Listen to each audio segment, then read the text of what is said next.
executive director at Morgan Stanley Greystone. I'm an institutional consulting director and a corporate retirement director. And basically all of those titles, denote one or more things that I do here at the firm. I started my career back in 1996. So in April, so actually in a couple of months, it'll be 25 years for me at the same firm. I started out of college, although I was a little older than most out of college because college took me 6 years. Not because it was like a Van Wilder situation, but because I was working full time at school. And also back then, well, I suppose today too, a lot of the classes were impacted. So when I needed a class to graduate, if the class was full, they would give priority to the seniors. And so you kind of get pushed down on the list. So it instead of finishing in 3 or 4 years, it took 6. But I started my career in 1996. One of the unique things about Morgan Stanley is that, when you're hired as an advisor, you can really choose your own path. The firm is indifferent to that. So if you want to work with individual clients or corporate clients, foundations, endowments, you name it, you can do whatever you want. They just have, the only thing that they expect is excellence, really. And so it takes a lot of hard work and dedication and a lot of hours. But, in my situation, I actually took the approach to do both, although over the years it's gravitated more to institutional, but I do have both, pardon me, a select few private clients that have, are mostly people that I met through my corporate client relationships, some executives, for example, who over the years have also become, friends, and, many of which are more in my age group too. One of the things you'll see with a lot of my peer advisors is that, they'll work with retirees, in their 60s and 70s and managing their retirement assets. And most of my private clients are more along, the same age as me, in their 40s. So almost next year will be 50. So, so I have this select group of private clients, and then I have, this group of institutional clients. And as I said, over the years, the institutional work has, just from the work that I've done in that space, I gained initially some local recognition and then national recognition for the work that I've done. And over the years have been named, top 100 corporate retirement directors in the United States by Retirement Plan Advisor magazine. I'm not in my office, so I'm not looking at the plaques, but there's the Financial Times, which, if you haven't heard of that, that's a British periodical, kind of like the Wall Street Journal here. But if you've ever seen on the newsstands a pink newspaper where the paper's dyed pink, that's the Financial Times. They have something called the Top 401 advisors, which is specifically to 401k plan advisors. And so I've been, ever since the inaugural Top 401 came out in 2015, I've been named Top 401 in the country by them. There was also something called 401k Wire, which is kind of an industry rag online or industry magazine online to kind of highlight top retirement plan advisors in the country. So, it's kind of interesting, the two types of work that I do with working with individual families and, high net worth families and then institutions, is that they complement each other. So the institutional work I do really helps me to bring, an institutional capacity to families where they may not otherwise qualify. And the individual work I do with those families helps me have a better understanding with the institutional clients, because, and I'll explain in a moment, but the institutional clients are basically, publicly traded companies like, Apple, Microsoft, Google. While some of those aren't necessarily my personal clients, many of those companies that you hear of and use every day work with Morgan Stanley in institutional capacity for advisors like me to be a fiduciary on their 401k plans. And that's a really important term, and I'll talk about it in a second. But, going back to the personal client experience working with these institutionals, the end user at these corporate 401k plans for these public companies are individuals like your parents and your aunts and uncles and your neighbors. And at the end of the day, they're saving for retirement through these corporate plans because folks like me and your parents and your neighbors, we don't have pensions anymore. That's something that our grandparents have, and they're very few and far between anymore. So in the old days, your grandparents would work at the same company for 40 years.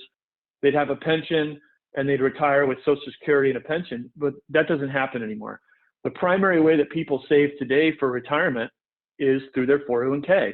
They save 10, 15, 20% of their paycheck, if they can afford it, in their 401k plan. And so the work that I do at these institutions is really important because these plans at these companies are governed by both the IRS and the Department of Labor.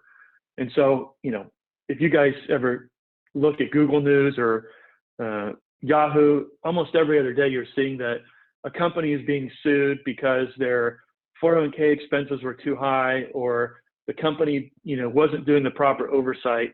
And so those companies hire advisors like me to make sure that they're following the laws of the IRS, Department of Labor, that all the decisions that we make are in the best interest of the participants in those plans, so the employees at those companies.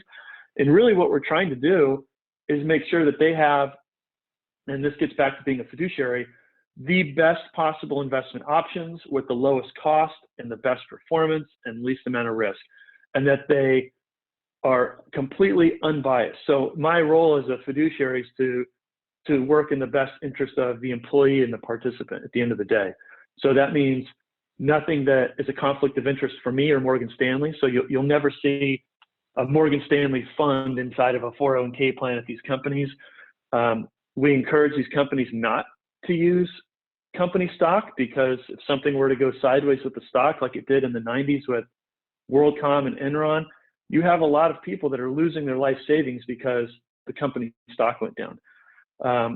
In recent years, where companies do have stock, even like mine at Morgan Stanley, companies will limit what percentage of their money can go into that stock for that very reason. So typically you'll see 10 or 15% is the most that an employer could or employee could allocate to that company stock just for their own protection, not knowing what the company stock's going to do. But in a nutshell, I do institutional and private client consulting.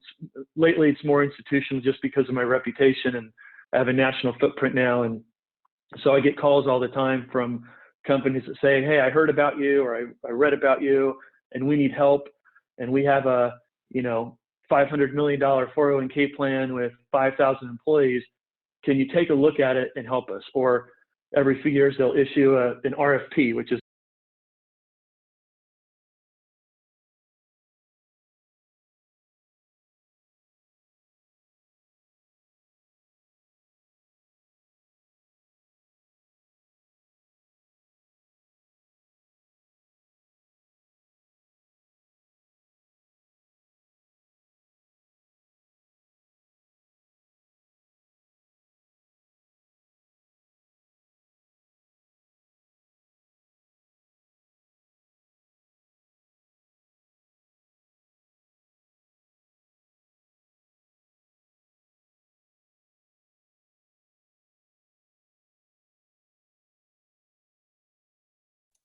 For questions, we can just go through them at the very end.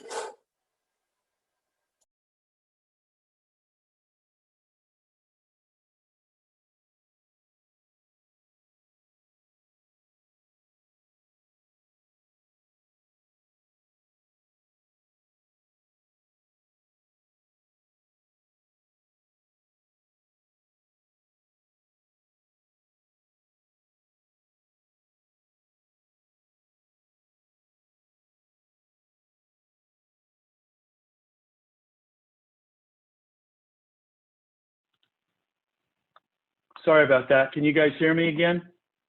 Yes, it's working. Okay, sorry about that. So let me just kind of sum up here so I can answer some questions, because I know you guys, you have some, and Tejan, you were kind enough to send me some thoughts. But so a lot of what I do is respond to requests for proposals lately. I really don't take on any new private clients. It's typically just institutionals. And those institutional clients range from, a large private company, publicly traded companies, government entities. So one of my clients is a government water district up in Sacramento, which is very large, where they have pensions and retirement plans. I have some really unique and interesting clients. One that you guys might know of is Stance Socks. My guess is some of you have some of their cool stocks. They were a client, if you've ever heard of Reef Sandals, they were a client for many years until they were acquired by VF Corp, which also owns Van Shoes. And so a lot of the employees kind of went different ways. And one of the executives there went to Stance Socks and called me and said, "Hey, I loved your work over here. Can you help us here?" And so I started working with them basically because they were friends, and they had 6 employees when they, asked me to come in. And so I basically said, "I'll work for socks." And so my kids were wearing Stance socks before they were even for sale in the stores. And now they have over 100 employees, and they're in every mall across the US. So I get to do a lot of fun things and meet a lot of super smart and interesting people. And I really love what I do. And I think you guys might ask, but the advice that I would have for you as you explore different careers is make sure you enjoy that line of work, because you're going to spend a lot of time doing it. And you definitely don't want to get bored of it, because, like anything, it's different when you have fun doing it, but then when you have to do it, it kind of changes things. So just be sure that you certainly enjoy the line of work, because you'll spend a lot of time involved in it. But let me pause there and see what questions you guys have for me.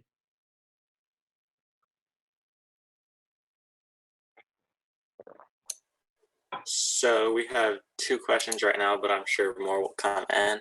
The first question is, how did you determine what your interests were? How did I determine what my interests were? Yeah. Okay, so, well, this kind of gets back, I'll try and make a long story short. This gets back to my upbringing. So I grew up with a single mom. At the time, I thought we were probably, we lived in apartments and condos, and I through the 70s and 80s, and I thought we were middle class, although looking back on it, we were not. I really didn't have much growing up, and I certainly didn't want to perpetuate that through my own adult life. And so I was highly motivated to break out of that cycle and make something of myself. And I knew, I wasn't the smartest kid in the world, so I knew it was going to take a lot of hard work. And fortunately, I do have a good work ethic.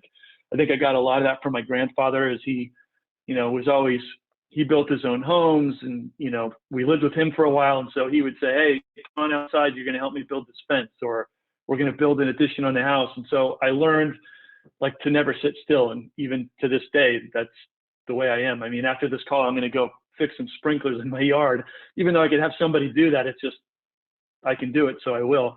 But when I graduated high school, a few of my close friends elected not to go to college, and they were working in a grocery store making like $40,000 a year. This was back in like 1990, and that was really appealing to me because, I was poor, and I was like, hey, I could go do that and go make $40,000 a year, which back in 1990 was a lot of money.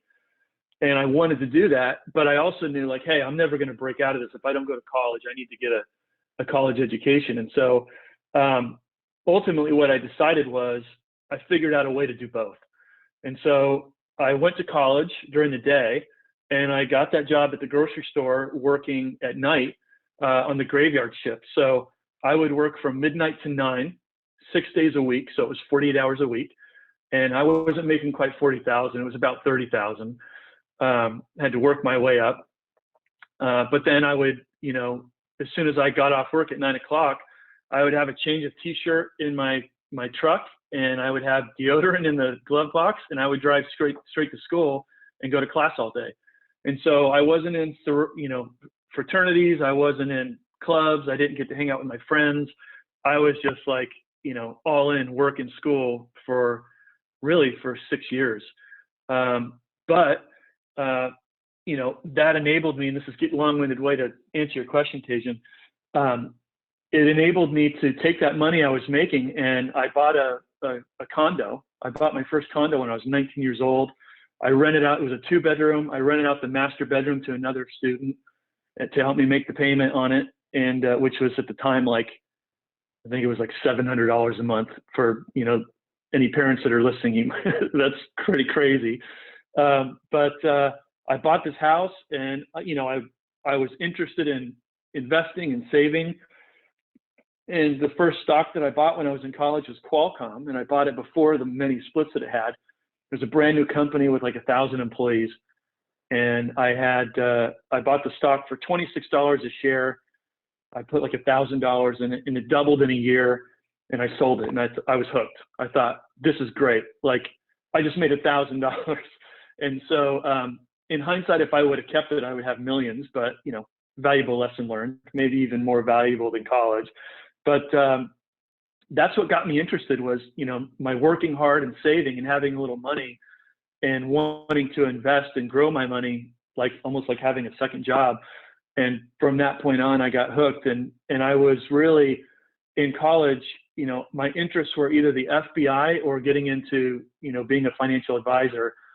And I interviewed with the FBI, and they told me that the very first thing they would do would be to ship me out to any one of the metropolitan 49 cities in the U.S.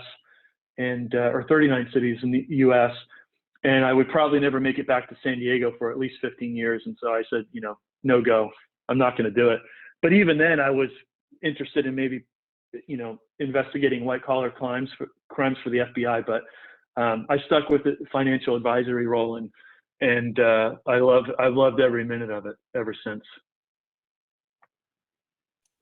The next question that people ask is, what advice would you give to students on how to determine their path? Yeah, definitely. I would say do what interests you. Like I said earlier, you're going to spend a lot of time doing it. As it turned out, I thought when I became a financial advisor, Morgan Stanley would say, hey, Erik, here's a bunch of wealthy clients with a bunch of money, manage it for them. And it wasn't like that at all. It was, they said, here's a phone book, start calling people and, total strangers and find new clients. And I was like, what? I never done that in my life. So big learning curve. And, it definitely gives you a thick skin in life, which is great. But I would say, and this is really hard right now because you guys are in high school, and, my son is applying for colleges right now. He's 17, he's a senior in high school, and my daughter's in 8th grade, ready to go into high school. And I even tell my son, it's kind of hard to know what you want to do, even though he's kind of hell-bent on figuring it out right now. I didn't know coming out of high school what I wanted to do, but you definitely figure things out along the way. And that's one of the great beauties of college, is that you're going to meet people and make friends all from different walks of life, and, what their parents do. And you're going to take a class. Like I remember taking computer networking, which was big in the 90s, like, figuring out these computer systems. And some of my colleagues were like, oh, this is great. Like, I love this. I love tinkering with computers. And that just wasn't my thing. In fact, my best friend was like that. And you just start to kind of follow these different paths as you take classes and meet people and, and mature and listen to the news more and all these things. And you just find an interest in that.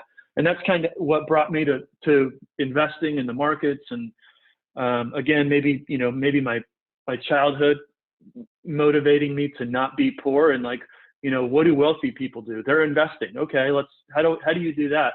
So all these little, my upbringing kind of led me to these things, but it also turns out that I really loved it, and I loved talking to people about it, and walking into a bank at 19 and saying, hey, I want to buy a house, and can you give me a loan? And I didn't have a parent or an adult with me. I just kind of learned the ropes, and it was exciting and interesting. And so, you'll find as you navigate through adolescence and young adulthood and then adulthood, you're going to find these different things that kind of pique your interest, or you raise your eyebrow and go, ooh, I like that. That's kind of cool, especially this day and age. I mean, I'm dating myself, but we had Netscape back in college. We had like this computer lab. There wasn't any Yahoo or Google or, smartphones. It was, you were lucky if you were cool and hip if you had a flip phone back then. And, you know, we would have to like wait in line to use a computer in the computer lab in college. So it was very different times. We didn't have the access to information like you do now.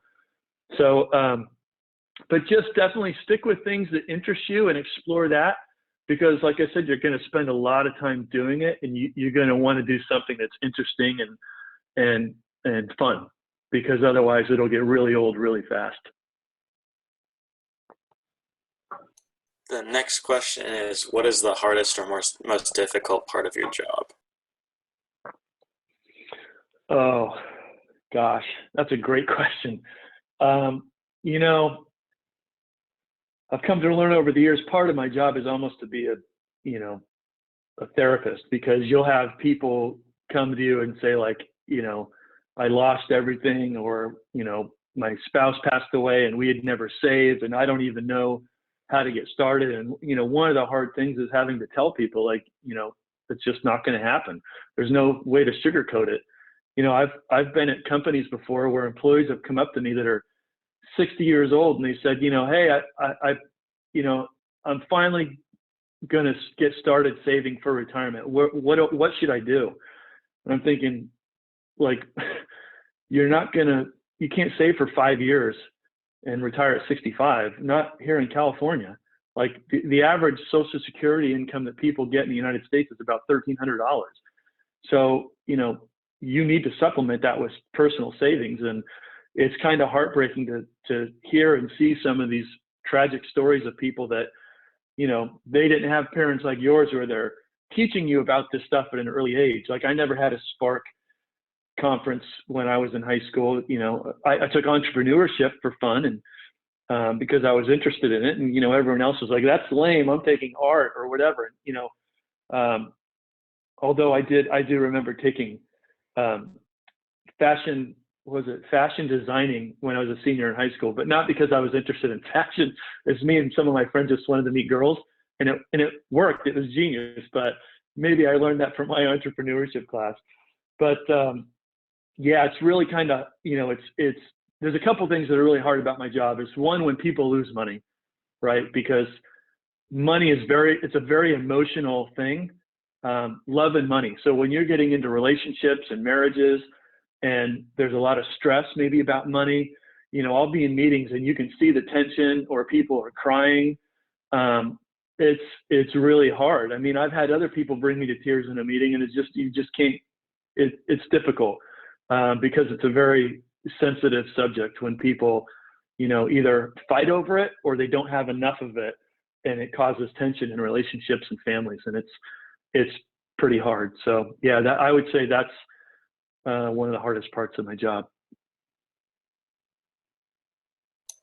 And we have a couple more still. What college degrees do you suggest for going into finance? So, you know, as I mentioned, I was 19 when I bought the condo, and so I was getting involved in finance, and even going through that experience was an eye-opening experience where, and I realized I knew more about mortgages and amortization and, you know, down payments and all that stuff than you know, my friends did, because nobody else was doing that at 19 that I knew, and even in college when people were in their 20s. So it kind of helped me in classes and stuff. But I would say, so that kind of gravitated when I was taking electives in college. You know, there was definitely like, you know, finance. So my major was in business management, and a lot of the electives were business related. So there was finance, there's economics, statistics. We even had a class in futures, which I was like, what the heck is that? And then, so I took it. There was only like 7 people in the class. And it was really cool because the teacher sat on the desk, and we were able to have more of autonomous conversations as opposed to like a teacher just lecturing. But I learned about futures and how to use them, not only as an investment tool, but how companies use them to hedge, you know, foreign currencies, for example. I'll tell you a funny story about, so I would say, like, as you learn more of what you want to do, definitely take classes in that.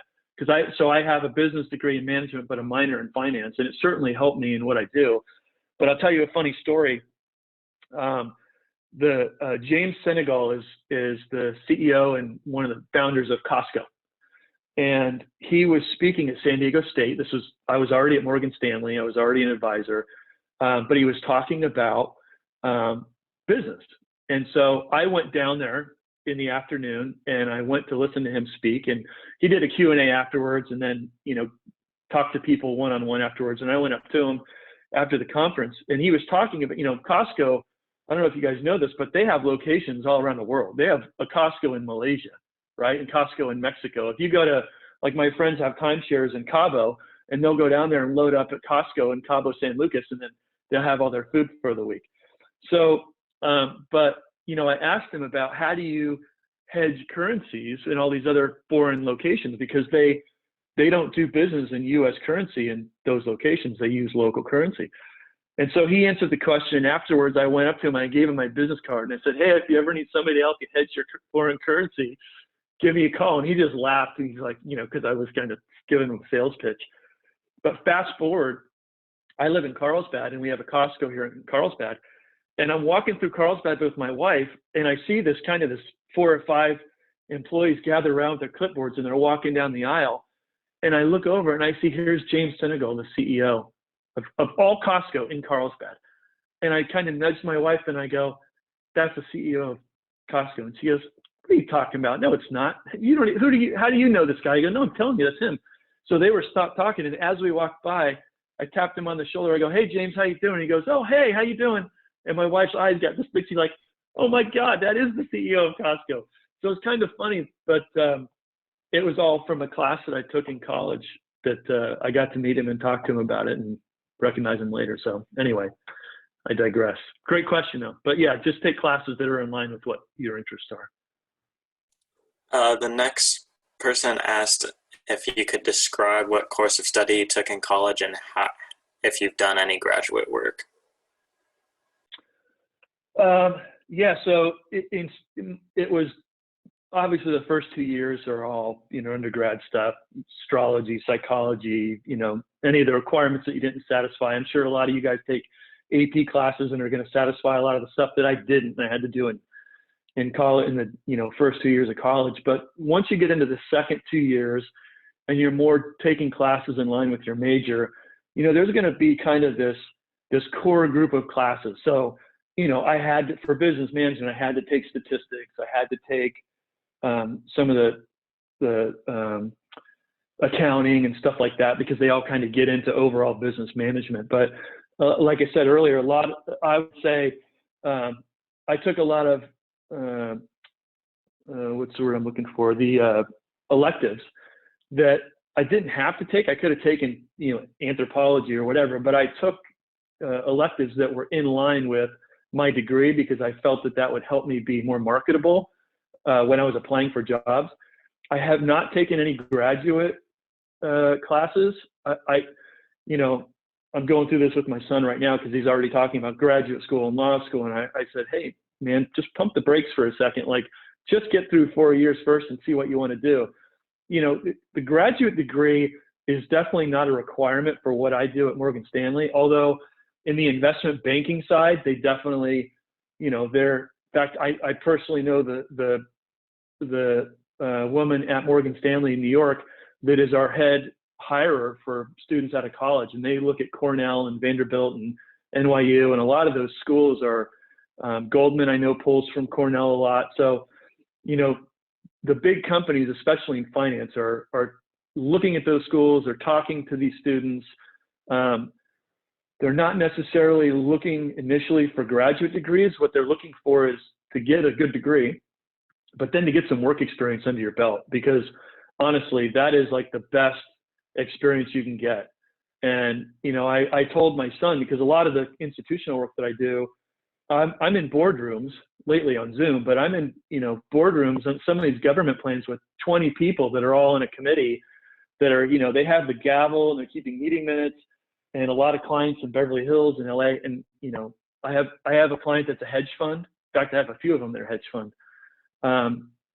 One of them actually, you guys might find this interesting. Like I said earlier, I meet a lot of interesting people in the line of work that I do. But, one of my clients is the hedge fund that purchased the Masters from Taylor Swift, or out from under Taylor Swift lately, actually. I had nothing to do with it. If that, if you have a problem with that, it's just, I get to meet these very smart, educated people, and, it's great, but, a lot of them are looking for experience before you get a graduate degree, because you do learn a lot, being out in person with these companies. And like I told my son, if he ends up going to school in LA, I'm sure some of my clients wouldn't mind me bringing him with me to a board meeting just so he could be a part of it and learn what it's like. And I told him, I said, that's an experience I can't give you in another state. So it's definitely a factor if he gets accepted to a school in LA. But it's graduate degree is great, but don't be afraid to get some real world experience in between. One more, what advice would you give to someone new to the stock market? Oh, diversify, right? Don't, if you're going to invest in the stock market, don't chase the high flyer or the penny stocks and put all your money in it. And the worst thing that can happen is you have a bad or expensive experience and it turns you off on investing. That's definitely not what you want to do. When you have more money and you've amassed, a portfolio, then you can dabble in the more speculative stuff, but, play it kind of, you want to hit singles, not home runs at first, and just get comfortable with how the market works and how your investments work. Because, I've seen people say like, oh, I had a bad experience and I lost money and I'm never doing that again. And I mean, that's an expensive lesson to learn, because if you're never going to invest again, I mean, how else are you going to grow your money? Unless you're investing in real estate, which requires a lot more money for down payments and things like that. So just be careful and diversified as you dip your toe into investing, and don't be afraid to ask, people who have experience with it, or your parents' advisor, and maybe they'll talk to you and tell you, some pointers. But yeah, just be diversified and play it safe at first.